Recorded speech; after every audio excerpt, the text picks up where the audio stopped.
Okay, guys, so we've educated you in some communication, some past relationships, some astrology. We've educated you on a lot of different aspects in relationship, and that's not it. We just feel that those are the bread and butter of most relationships, and so that's why we went into a lot of the things that we went into. But now is where we get into the fun part, or what is supposed to be the fun part of any relationship. So we want to talk about sex. In this lesson, you'll learn about phases of sexual experience. You'll also learn about sexual desires and must-haves, and then you'll also learn the importance of sex. So many people, um, you may hear a girlfriend or a guy friend or whatever say, "Oh, sex is not important in a relationship," and I want to be honest. I think sex is important in a relationship. Now, is it as important as other things? Maybe not. And that all depends on what you feel about your relationship or how you feel about your relationship. That question will differ um, widely from person to person on whether you think some people may think that money is more important in a relationship. Some people may think that children are more important in a relationship. And then some people may think that sex is the most important thing within a relationship. And so it just depends on exactly what you think it is. But what we want to go in today is, like I said, some phases of sexual experience, some sexual desires and must have between men and women, and then the importance of sex. First up, things that are most important to men. So the first one is sex more often. Fellas, I'm sure you can attest to this. We just want sex more often. Yes, it could be a little selfish to ask for sex when our mate's sleepy or she's busy and different things like that. We just want it more often. We'll go into the different reasons why we want it more often later on in this lesson, when we break it down, when we go one on one with each person. So, wanting sex more often differs depending on the guy or the situation. So, one situation is like some guys may just want to ejaculate more often. Um, some guys may have been having sex more often in their prior relationships, so then they expect it more often. Now, there's a lot of different reasons why guys want sex more often. Next, we just want to be worshiped. We want to be treated like kings during the whole sexual experience. I mean, females are the same way, but ours is like to the 10th power. It's like we just want to be held in high regard. We love the visual stimulation, just seeing those body parts, and which is one of the reasons why most guys like watching pornographic videos. That's visual stimulation. Next is variety and playfulness. So we like to role play and different things. We like different positions and just a lot of different things. We like for our mates to get dressed up so that we can see the business side of her. We like for her to wear lingerie so that we can see the sexy side of her. We just like a whole lot of variety. And then this last one goes without saying oral sex. We love oral sex. So oral sex in most cases is a little more vital for men than it is for women. Men, we think we need it, whereas women can go without it. Some women can go without it, but men, we absolutely have to have it. Okay, so listen up, guys, and women, you listen up as well. If you don't know exactly what it is that you want, and to help your mate understand better exactly what it is that you want and what you need, I'm just going to read off this list to you guys and go over it a little bit more in detail so that we can eh, understand exactly what it is that's most important to us as a woman. So the first thing is romance. We want to be romanced, and we want to feel that excitement, and we want you to be mysterious about the love that you have for us and showing us in different ways how you love us or how to love us. We want it to be exclusive to just us. We want security and safety. We also want to feel like we are connected to you and you are connected to us. We want to make sure that we are yours and that you are ours. We also want physical, mental, and spiritual bond. Those are very important to us. Women, a lot of times, before they even talk to you, they're looking at your physique and the physical appearance of you to see, oh, is he tall? Is he handsome? Does he have nice teeth? Women are looking at those things.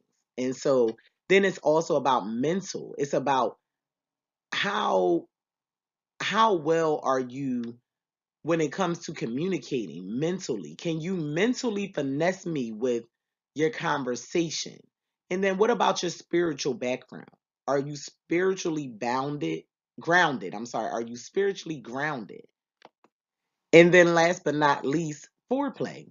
We enjoy foreplay. And one of the reasons why is it takes a woman a little bit longer to get aroused than it does a man. With a man can get aroused just by, as you've seen in the last uh, slide, is that a man can get aroused by a physical appearance, by pictures and videos and things of that sort. But women, we need a little bit of foreplay in the beginning to actually get us to that point where, okay, now we're ready to go ahead and go. So these are just some things that women need. And in the previous slide, you saw some things that men need. And once we understand those better, then we can kind of dig into a little bit more of how can we make this sexual experience and this lovemaking thing a bit more fun for the both of us. Because ultimately, what it's about is a fun, loving interaction between two people so that you can ultimately reproduce. So here we have different stages of lovemaking, and whether you know it or not, within the lovemaking process, it goes through different stages and levels of what's going on to get to that point. So here you have the enticement stage, then you have the build up, then you have the happy place, and then it goes to the finish line. And I'm sure from those titles, from those names, you can kind of follow exactly where we're going with that. But I'm just going to dig into it a little bit deeper, just on the aspect of the difference in men and women. So in the enticement stage, men is visually created. For women, we're emotionally created. A man is going to develop fast, whereas a woman is going to develop slow. A man needs little focus, whereas a woman, we need conscious focus. We need to really be um, really zoomed in on exactly what's going on in the aspect of lovemaking. And then with a man, if their focus is lost, they can easily regain it. Whereas with a woman, if someone knocks on the door or if the baby wakes up or something happens on the TV that is not what you wanted, you're just going to lose your focus, and it's going to be very hard for you to regain that focus. And then as far as a man, when it gets into going into the buildup, a man can quickly orgasm, whereas a woman is going to orgasm a lot more slowly. It may take a man about 5 minutes to 10 minutes, to orgasm. Now, that's not saying that a man can't go longer. Most men can go longer, some men can't. But what you need to understand is that when it comes to orgasm in that aspect, men can get there a lot quicker than women. Women, it may take us about a half hour sometimes. So those are the difference in a man and a woman in that aspect. But then also a man can easily excuse me, a man cannot easily maintain it. So once a man orgasms, most of the time that's it. They may be able to get it back up and go ahead in for a second run, but most of the time that first one is going to be all they got to give.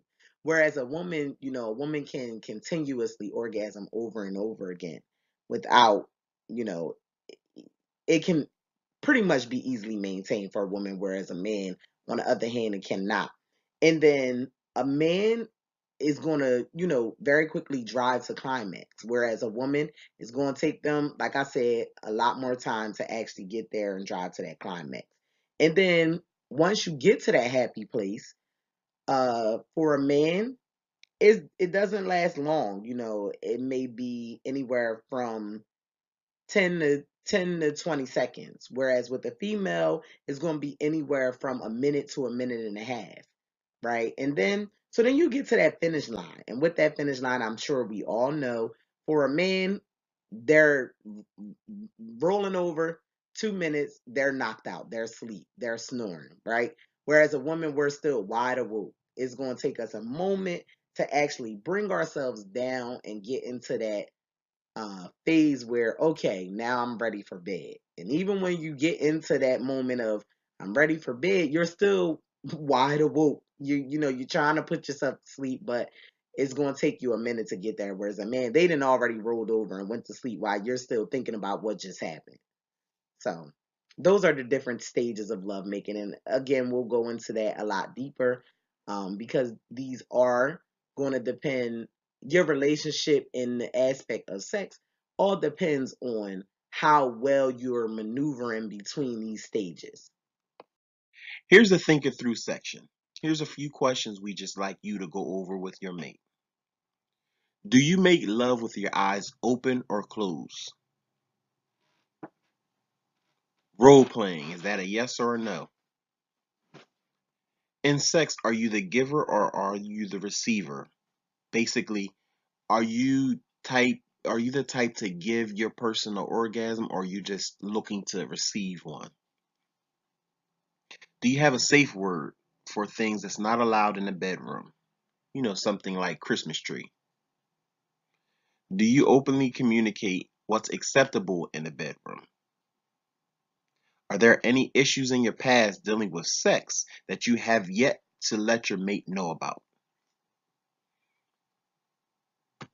Are your thoughts controlling your vibe in the bedroom? So if you're mad or something happened at work, your thought and you're just thinking about that, does that control your vibe in the bedroom? Does your sexual performance change or stay the same? Are you the normal, okay, let's be missionary and this and that every time? Or do you change it up? Are you finishing before or after your mate? Um, are you having sex as often as you like? And then finally, what do you feel or how do you feel about masturbation?